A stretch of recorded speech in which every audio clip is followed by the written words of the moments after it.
நன்றி செலுத்துவதுதான் நமக்கு ஆசீர்வாதத்தை பெற்றுத்தரும்.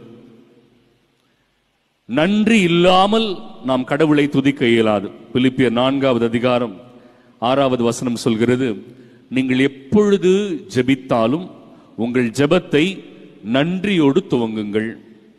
எப்பொழுது ஜெபித்தாலும் உங்கள் ஜெபத்தை நன்றியோடு துவங்குங்கள்.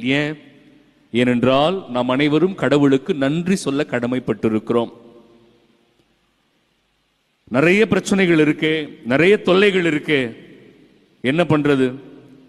ஆண்டவர் இன்று வரை என்னை உயிரோடு வைத்திருக்கிறாரு, என் பிள்ளைகளை பாதுகாக்கிறாரே இல்லையா, என் கணவனை என் மனைவியை பாதுகாத்து வருகிறாரே, இருக்க இடம், உடுத்த உடை, உண்ண உணவு கொடுத்திருக்கிறாரு. எத்தனையோ பேருக்கு அது இல்லையே. இன்று வரை ஆண்டவர் என்னை பராமரித்து வருகிறாரே, அது எவ்வளவு பெரிய பாக்கியம். ஆகவே முதலில் நம்ம என்ன செய்யணும்? நன்றி சொல்லணும் கடவுளுக்கு இல்லையா.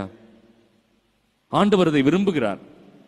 நீங்க விவிலியத்தில் பார்த்தீங்கன்னா 10 தொழுநோயாளிகள் இருப்பாங்க. இயேசு அவர்களுக்கு சுகம் கொடுப்பார் இல்லையா. போய் உங்களை குருக்களிடம் காட்டுங்கள் என்று சொல்லி அனுப்புவார். எல்லாரும் திரும்பி போகும்பொழுது அவர்கள் பார்ப்பார்கள், அவர்கள் குணம் பெற்று விட்டதை அறிந்து கொள்வார்கள். அறிந்த பிறகு நீங்க நல்லா கவனிச்சீங்கன்னா